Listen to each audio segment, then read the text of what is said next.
Le Human Design est un outil, et comme tout outil, il peut être utilisé de manière positive ou négative pour t'aider à te reconnecter à toi-même ou t'enfermer dans de nouvelles petites cases.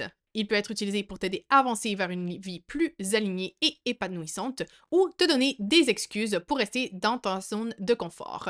The choice is yours.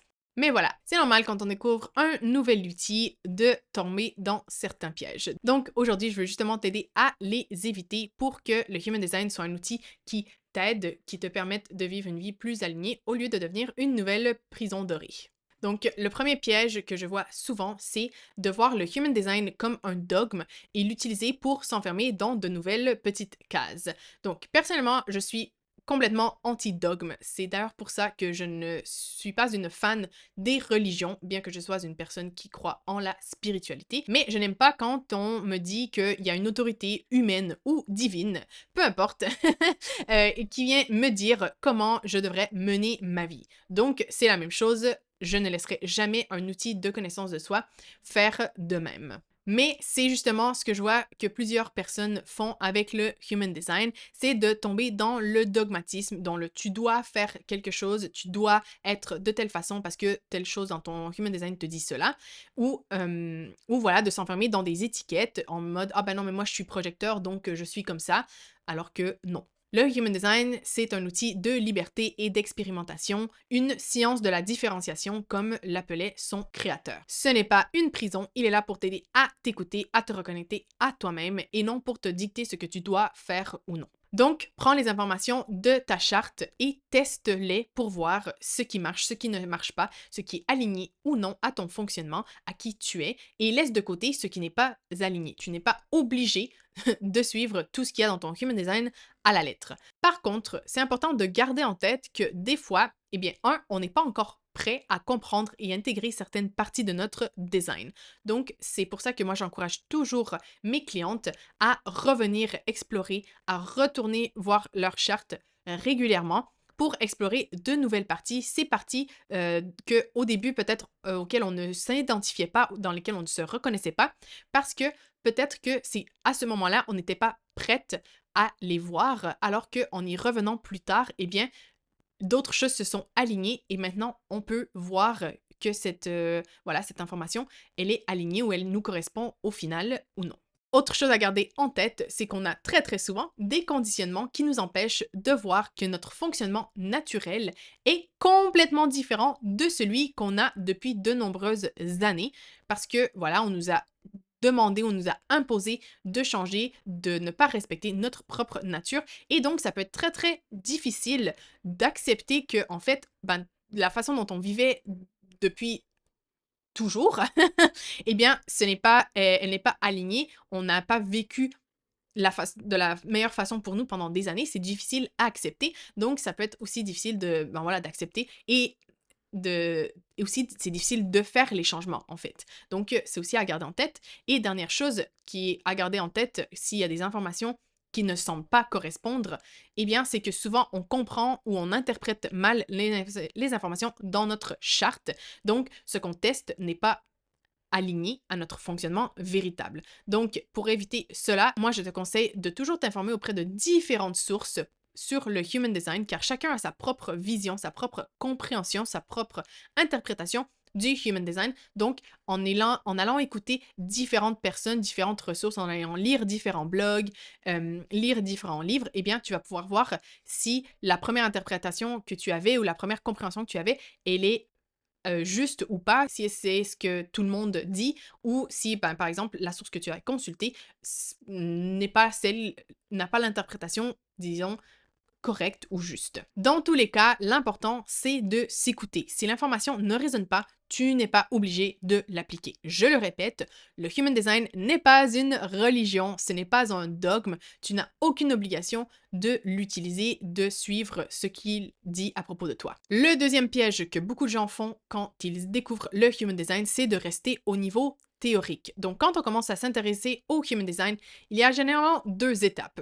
Un, on se sent complètement submergé par la quantité d'informations et on se sent perdu sans savoir par où commencer parce qu'il y a vraiment énormément d'informations, différents niveaux à à approfondir, à explorer. Donc, c'est un peu overwhelming tout cela, c'est normal. Et ensuite, ben, généralement, une fois qu'on passe le moment de wow, c'est beaucoup tout cela, eh bien, on arrive à la deuxième étape où on veut tout explorer en même temps et on commence à accumuler énormément d'informations sur son design, mais on reste au niveau théorique, au niveau d'information et on n'applique pas en fait ce qu'on découvre. Et voilà, ça c'est l'erreur parce que le Human Design, c'est un outil pratique. Le Human Design, ça se vit, ça s'expérimente, ça s'incarne, ça se ressent au niveau de notre corps. Ce n'est pas fait pour rester au niveau théorique. Il faut passer rapidement au niveau pratique, à l'application de ce qu'on lit. Eh bien, OK, je teste dans la pratique, est-ce que ça me correspond, est-ce que ça ne me correspond pas, est-ce que ça améliore ma vie, mes sentiments, mon énergie ou pas. Et on va comme ça, on teste. Donc voilà, au lieu d'accumuler les informations, les posts, les blogs, les podcasts sur ta charte, eh bien, commence par incarner au quotidien ton type.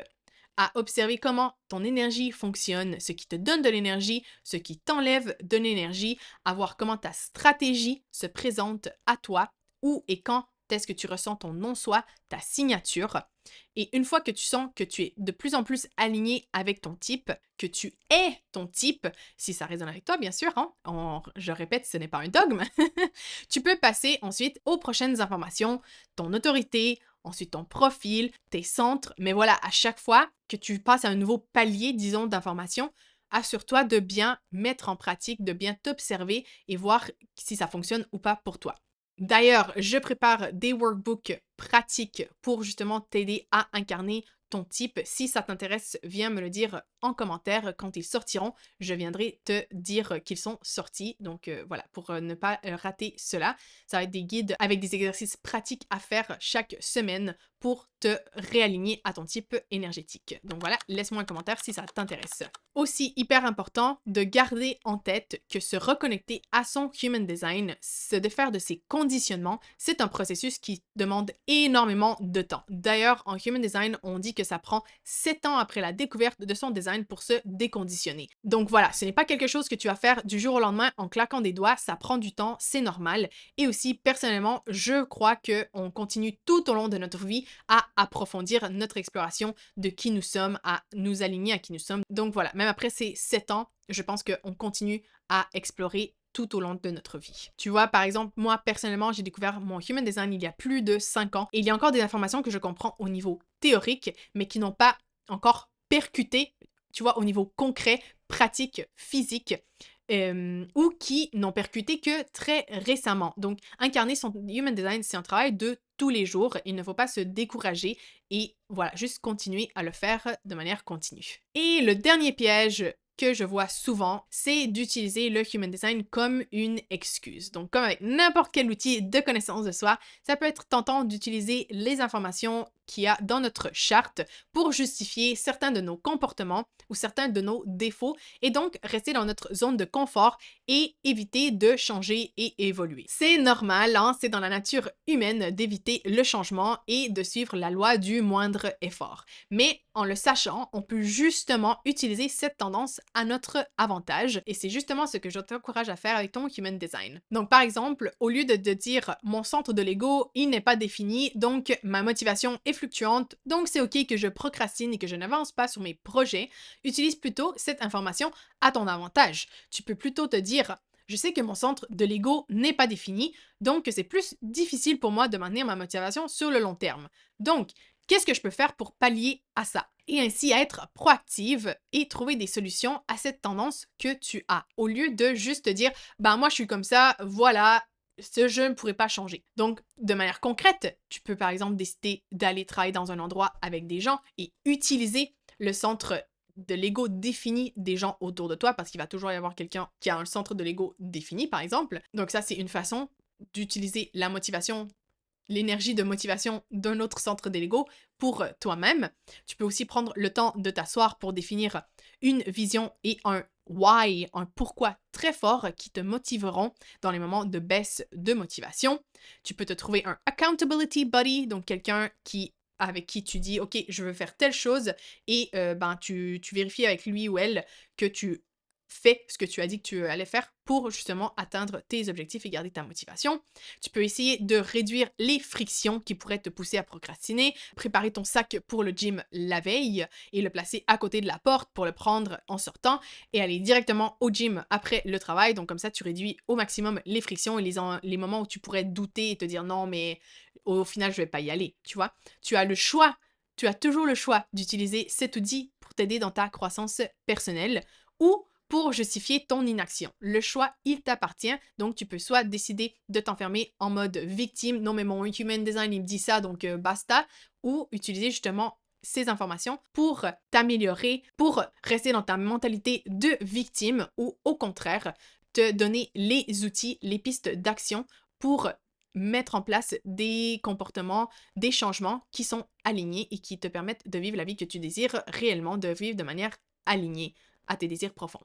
Tu l'auras donc compris, le Human Design n'est ni une cage dorée, ni une vérité figée à laquelle te plier. C'est un outil, un miroir pour t'aider à voir avec plus de clarté, de douceur et de vérité qui tu es réellement. Mais c'est aussi un chemin, pas une case à cocher. Il s'expérimente pas à pas, il se ressent dans le corps, il se vit dans les détails, dans les moments du quotidien. Donc plutôt que d'en faire un carcan, faisant un terrain de jeu, un guide que tu consultes quand tu en as besoin, sans jamais lui donner plus d'autorité que ta propre boussole intérieure, évidemment, ce qui défrait complètement le but initial du Human Design. Donc, fais-toi confiance, reste curieuse et surtout, garde la liberté d'être pleinement toi, respecte-toi pleinement. Voilà, j'espère que cette vidéo t'a aidé à y voir plus clair dans ce système fascinant qu'est le Human Design. Si tu veux apprendre à décoder ta propre charte, découvrir tes forces, tes challenges, ton mode de fonctionnement unique, eh bien réserve ta lecture personnalisée avec moi. Tu vas voir, ça va complètement révolutionner ta vie. Et pense à t'abonner pour ne rater aucune des prochaines vidéos qui vont aller plus en profondeur dans les différents éléments du Human Design. Et bien sûr, si tu as des questions par rapport au Human Design, n'hésite pas à venir me les mettre en commentaire. Ça me fait toujours plaisir d'échanger sur le Human Design, d'aider les gens à découvrir cet outil fantastique. Donc voilà, n'hésite pas bien de me laisser un commentaire. En attendant, je te retrouve dans une nouvelle vidéo très bientôt. Ciao!